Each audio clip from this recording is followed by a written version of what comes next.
What it is, y'all, I'm back with another episode review. Let's talk about Danmachi season 4, episode 13, and this was right in line with what we had last time. If I have, any, maybe favoritism of this episode over the other one, is because I think there was some really solid points of animation in this episode versus the last episode that got a little lazy. This one was really, really solid. I really, in my first just initial watch through, didn't really have many arguments with it.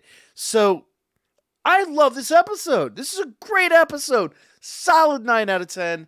I mean, once again, phenomenal. I'm just going to jump into spoilers, all right? So if you haven't watched the episode, now's the moment you want to tune out. We will be talking about what happened in the episode. If you haven't watched it, go watch it right now. Totally, completely worth. Absolutely love this ep. Let's get into it, shall we?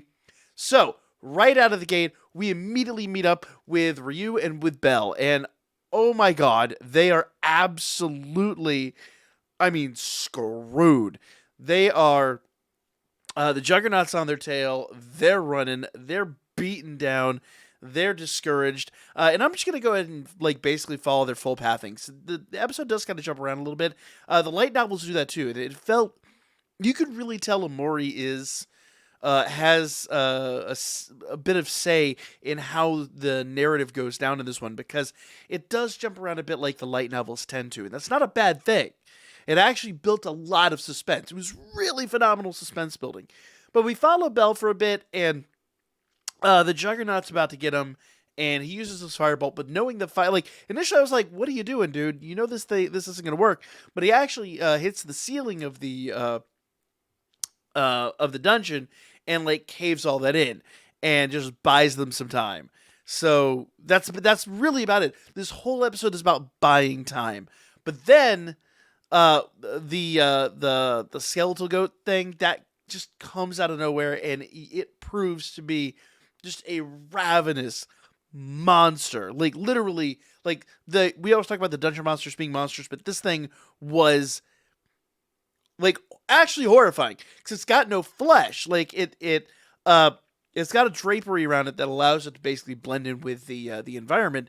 Its whole body is just skeletal, so when it actually attacks Belle, he has that wrap around his arm from when he initially healed that arm, actually had it reattached, and he's holding that up and in the thing's mouth, and it is just clamping down. It is you can feel the intensity. It is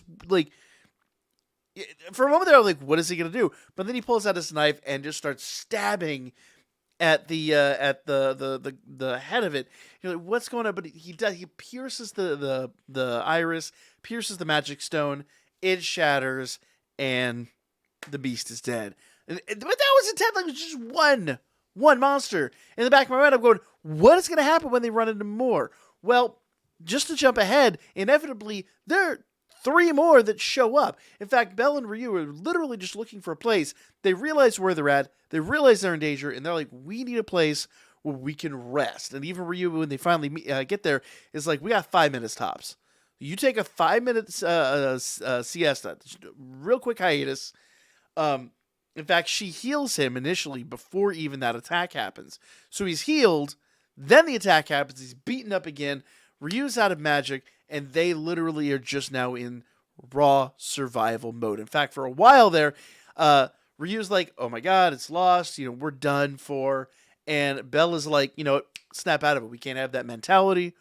We've got to win. And even that comes full circle, because after the attack of the 3 monsters, which once again, Belle's able to cave in the roof and just kind of wall them in, even Belle starts to lose it, and Ryu's like, nah, you had my back, I got yours. Let's go.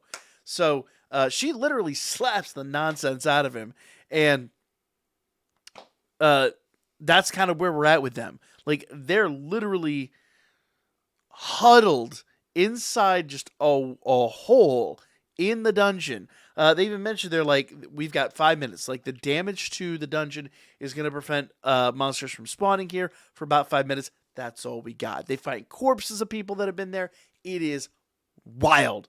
This whole interaction is just super stressful, and frankly, I can't get enough of it. I'm loving loving this season, man. I'm really digging the way they're doing this.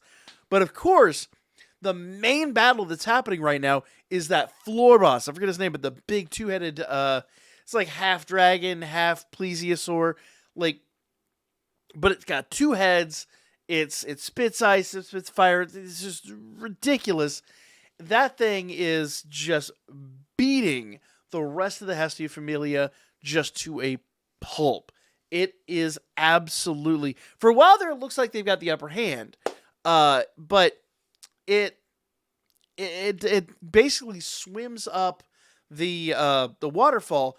And when it started happening, I'm like, because I've gotten this far in the light novels yet. I'm like, what exactly is it doing? And I cannot. I'm kind of glad that I'm not caught up in the light novels, because getting this naturally really builds adrenaline, really builds hype. I'm loving it, because he goes up. And it's like, what's happening? And then it just like a belly flop down into the icy water.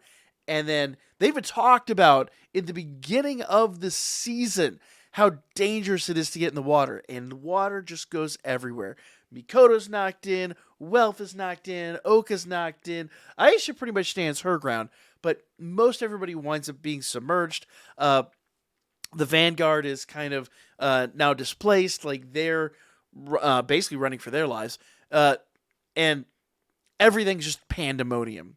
And that's when you realize Mikoto's now getting attacked. She's underwater and she's getting attacked.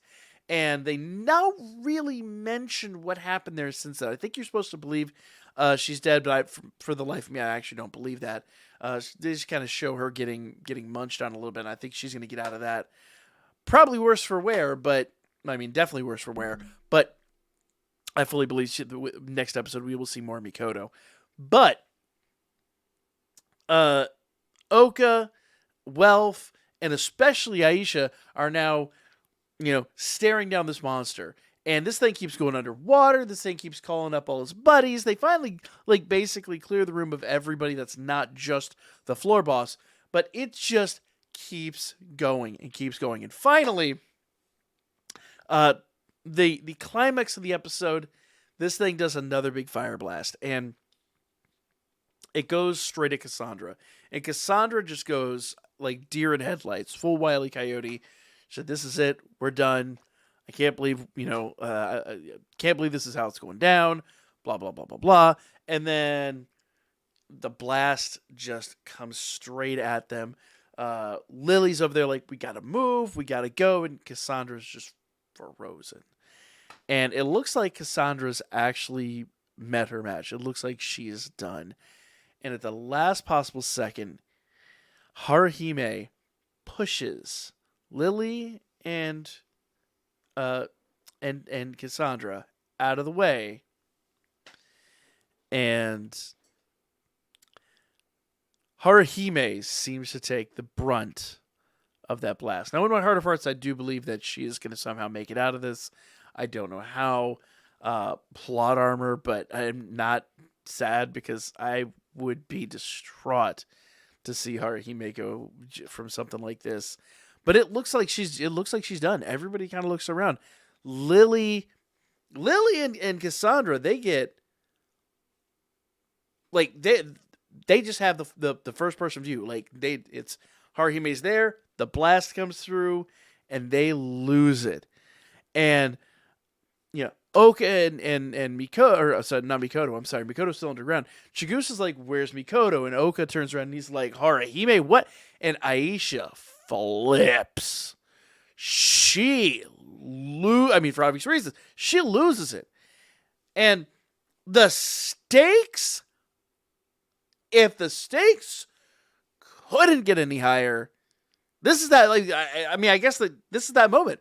Like, how do you make the stakes even more insane than they were before? This is really nuts.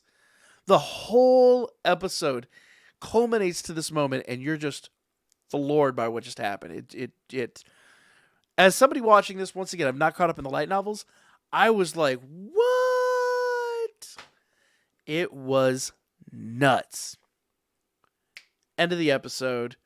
Now, once again, in my heart of hearts, I do believe that Haruhime has definitely survived. She was probably be pretty badly beaten up, but for as much buildup as her character got, I don't foresee her being gone. Mikoto definitely is going to survive her attack, but this is real. That floor boss is absolutely. And you know what we completely forgot to mention? One of my favorite things from this, the very opening scene, is Tsubaki, and they're basically recruiting her. We eventually meet up with her, and she is leading the group of Anya, Chloe, and Lunar into the dungeon, and they actually go to the safe zone, and they're basically trying to meet up with the Hesti Familia. They run into the guys that were down there with them before that they got separated from the initial party that they had all the interaction with last half of the season. And so, help is definitely on the way. I would imagine that somehow that group's going to basically have to pull them out of the fire, but still, it is. Right now, it is nuts. Completely nuts. And I'm so stoked. I can't wait for the next episode, guys. If you enjoyed this, make sure you hit that old thumbs up button. Let me know what you thought of the episode down below.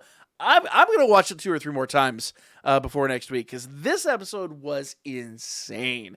Like I said, I loved last week's episode. I think I like this one even more. The stakes are a little bit higher. We get a little more interaction of Belle and Ryu. And frankly,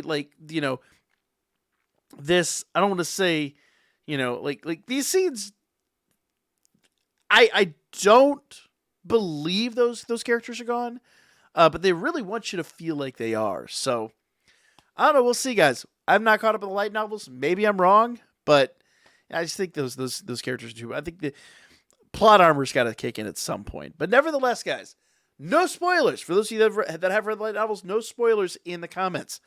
People that are anime only, they're going to want to get this naturally. If they want spoilers, they can find them. They're out there. But let me know your thoughts just on this episode, and I'll catch y'all in the next one. Well, see you next week, man. It's season is so good.